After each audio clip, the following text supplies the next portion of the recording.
In this video, I'm going to be talking about arithmetic sequences, series, arithmetic series, sigma, summation notation, and, kind of some situations that go along with this type of stuff. Okay, but before we start talking about an arithmetic sequence, we need to talk about what a sequence is in the first place. Sequence is an ordered list of numbers. And really what it is, okay, we're used to studying functions that, take in a real number and give you back a real number, y equals f of x. And what this is going to be is a sequence is oftentimes going to be a function, but that only takes in natural numbers, like 1, 2, 3. So we have a first term, a second term, a third term, and so on. Okay. And then an arithmetic sequence is a sequence that has terms that have some sort of common difference, okay, where every time, say, from one to the next, you increase by 6 or decrease by 11, something like that. Okay, y'all already know a bunch of arithmetic sequences. If you can count by tens, 10, 20, 30, 40, 50, that's an arithmetic sequence because you're increasing by 10 each time. If you can count by threes, any of these things. If you start at 2 and add 3 each time, so 2, 5, 8, 11, 14, this is an arithmetic sequence also. Okay, so for example, I've got two sequences below. Okay, any sort of list of numbers that just keeps going on with discernible pattern or not is going to be a sequence. But not all sequences are arithmetic sequences. So what we need to do is we need to kind of do a little bit of investigation on this. Okay, so determining if something is an arithmetic sequence or not, what you're going to do is examine the common difference.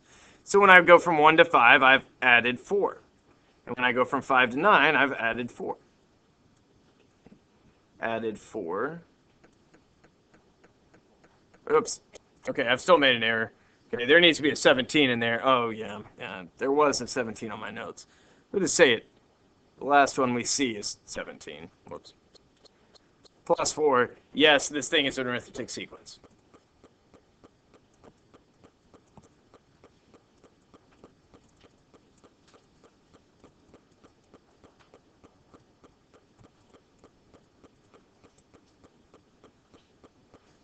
All right, and B, we're going to do the same thing. Okay, going from 12 to 7 is decreasing by 5. 7 to 2, also decreasing by 5. 2 to negative 8 is decreasing by 10. Wait a second. That's a different difference. You need to have the same difference between each two terms. So as soon as you see something different, you can confidently say, well, I don't know what this is, but I know this is not an arithmetic sequence.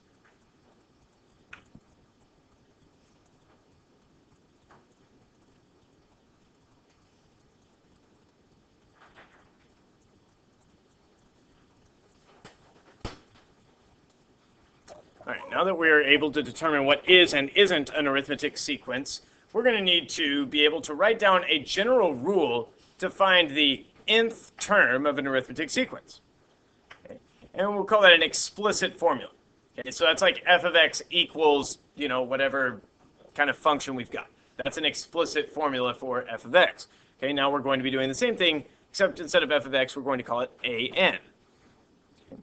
So I'll just say that an explicit formula for the terms of an arithmetic sequence, which is a rule that can help us find specific terms. We're going to be able to write this down using pretty much the two identifying characteristics of an arithmetic sequence. Okay? The biggest characteristic of the arithmetic sequence is what makes it an arithmetic sequence, that common difference. Okay, so I'll just kind of write down, I'll call this common difference D. Or the constant difference. And then the other thing that's important is where we start. Okay, so we need that first term as well.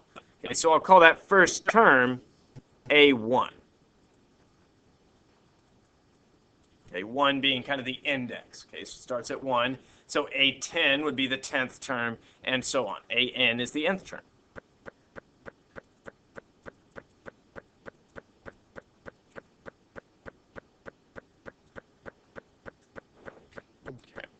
And so what I'm going to do is I'm going to just give you the formula right here. That the general formula, maybe I'll just highlight this afterwards.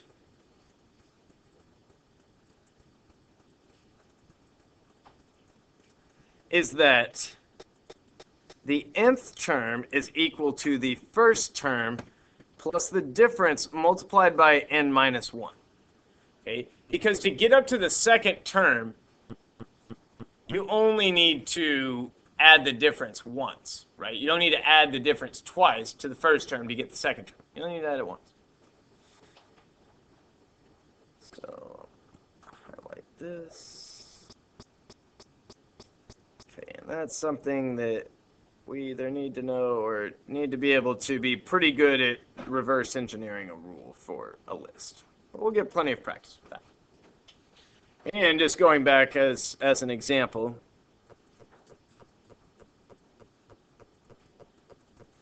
I'll go back to that sequence A. Okay. So A is given by, it was 1, 5, 9, 13, and so on.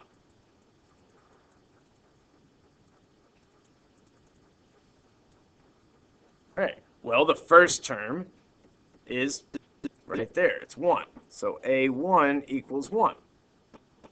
The common difference is what I keep adding each time. That's plus 4 each time. So that common difference is equal to 4.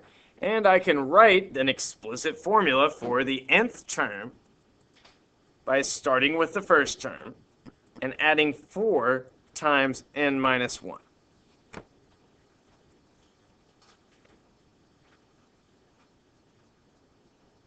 Let's kind of just check some of the things that we know. Is the third term going to equal 9? A3 equals 1 plus 4 times. Okay, so you see how this n is what we plug into the function. It's like the x in f of x. Okay, so 4 times 3 minus 1. So that's 4 times 2 is 8 plus 1 is 9, which is what I was seeing over here. The third term is 9. Now, the thing is that, that minus 1 is always kind of the thing. It's like, well, what's up with the minus 1? Okay, I only needed to add the difference twice to get from the first term to the third term. Okay. That's how that works. All right, now would be a good time for us to start practicing on our own. Okay, so it's going to ask us to find an explicit formula for the nth term and then find the 50th term. Okay, that's something that we can do. All right, so we're just going to need to start with some sort of sequence, hopefully an arithmetic sequence. All right, so we've got 2 of them here. And I think I'm going to actually do the one on the right, because that one's got a negative common difference, which is something a little different. Okay, so you kind of write down all the ingredients for the general term. Okay, then that would be starting with the first term. First term is equal to 29. Common difference is negative 9, right? Go from 29 to 20 by decreasing 9. 20 to 11 by decreasing 9, 11 to 2 by decreasing 9.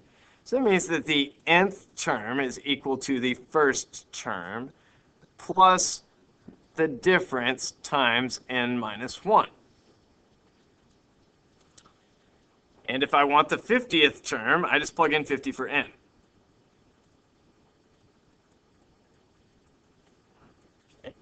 And that might be something that we would need to use the calculator for, but if we do 29 minus 9 times 49, that would be negative 412.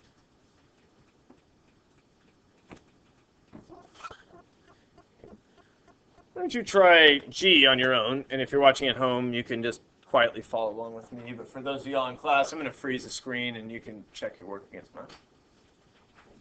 And G is the one, it's actually on the bottom of the previous page, the bottom left, and you need to change the negative 1 to be positive 1.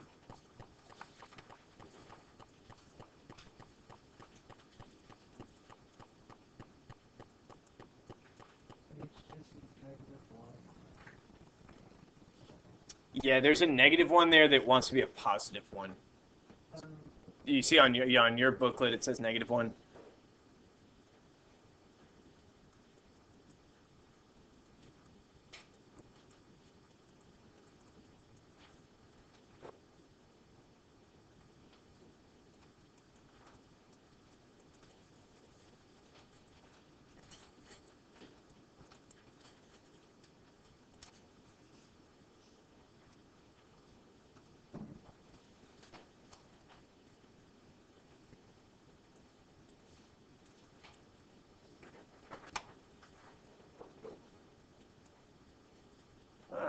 maybe I'll go, so I started the first term is -6.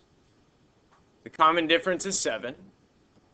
So that means that the nth term of g is -6 plus 7 times n minus 1.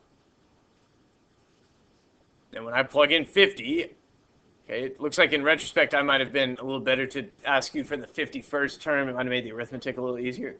That's something I'll remember for the quiz and the test. I just plugged in 50 for n, I grabbed a calculator, and I got 337.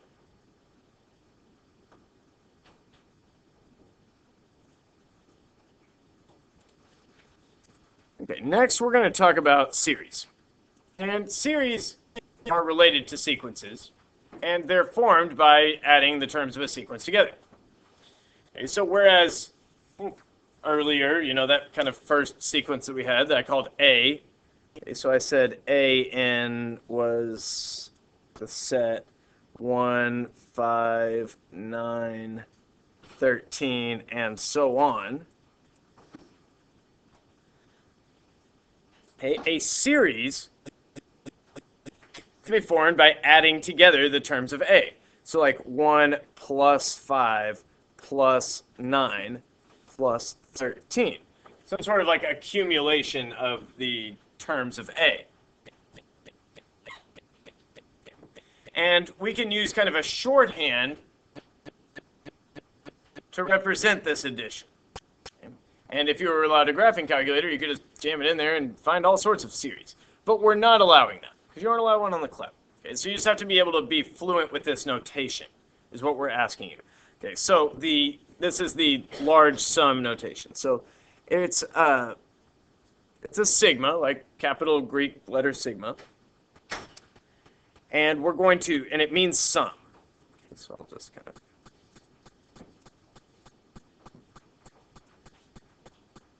So it means we're going to add a bunch of things together. The things that we're adding together, it's like this is kind of the thing that goes inside the sigma, right? So we're going to add together the terms of AN as n starts at 1 and goes up to, well, I added 1 plus 5 plus 9 plus 13, so I went up to 4 terms. Okay, so this is the sum of the terms of AN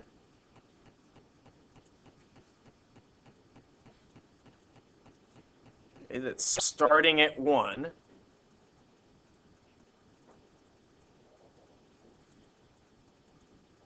and going up to 4.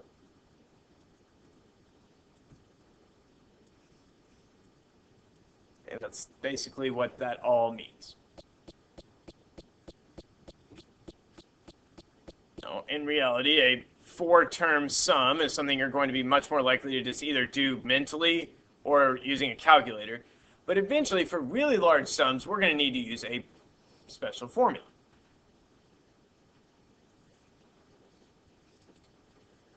Okay.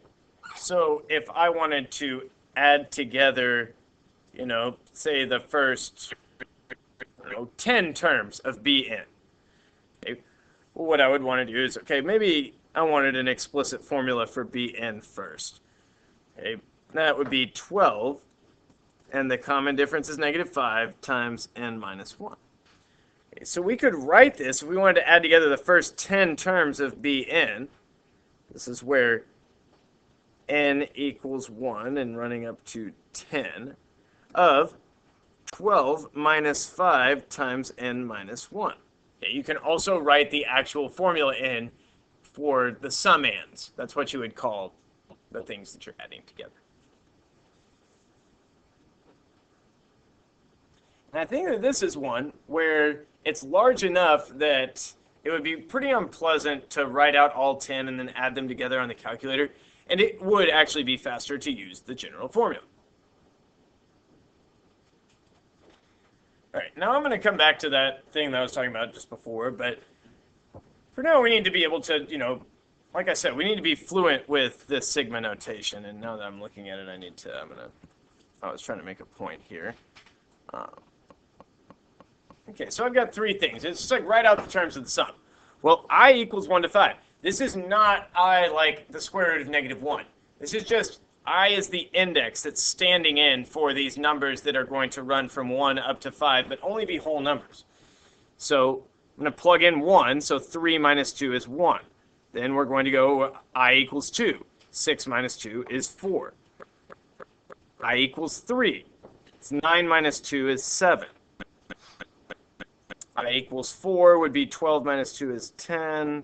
And I equals 5 would be 13. All right? And those are the terms of the series. Over here, 2k plus 3, starting at 2, it should really have to be mindful of that starting value. Okay, so 2 times 2 is 4, plus 3 is 7. Plus, okay, plug in k equals 3, that's 6 and 3 is 9. Plug in k equals 4, and that's 11. And on this last one, I've got 1 over n plus 1. Okay, starting at n equals 0, that would be 1 over 1.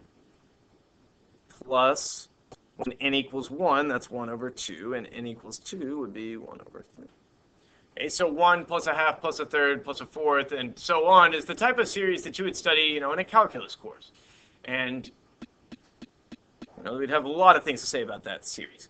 For now, what I'll say is that this is not an arithmetic series, right? It's not an arithmetic series because the difference in the terms is not constant. The difference between 1 and a half is a half, but the difference between half and a third is a sixth. That's not the same difference.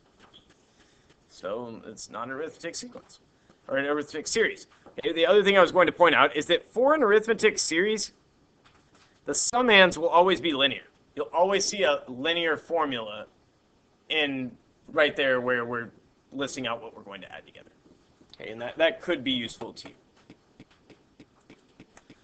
All right. And then the last thing I got for you today is the formula for large sums. Okay.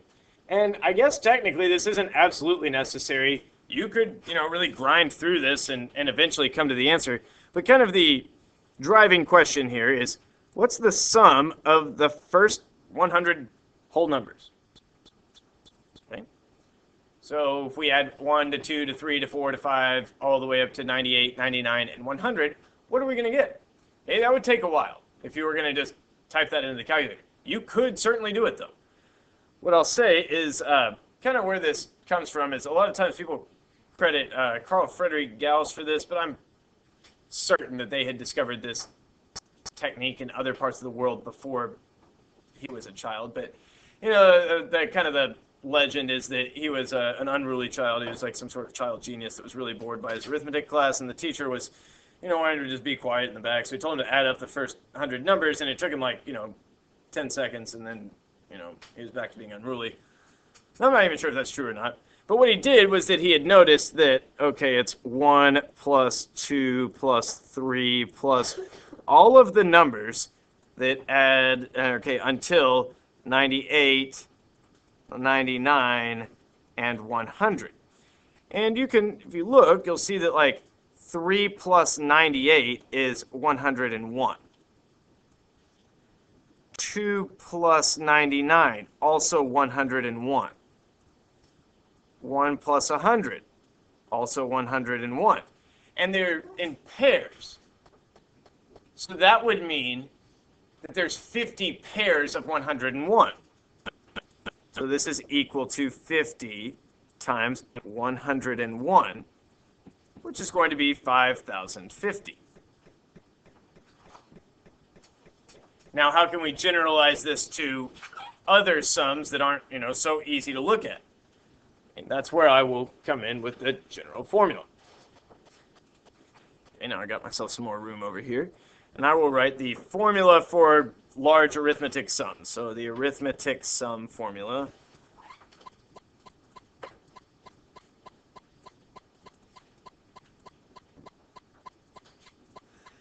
is, okay, what you do is you take the first term and you add it to the last term, right? You add them together, and then you multiply by half as many as there are numbers, because the number of pairs of that, right? And I'll tell you, it's something for y'all to work out or us to work out in the practice problems next time. But this is the type of thing that it works even if there, you might say, well, what if there's an odd number of terms? That doesn't make sense, man. It's going to end up being not a whole number, but you're adding together only integers. And it does work. It's just, the details of that I will leave until next time. That's all I got for y'all today. We'll practice at the beginning next time.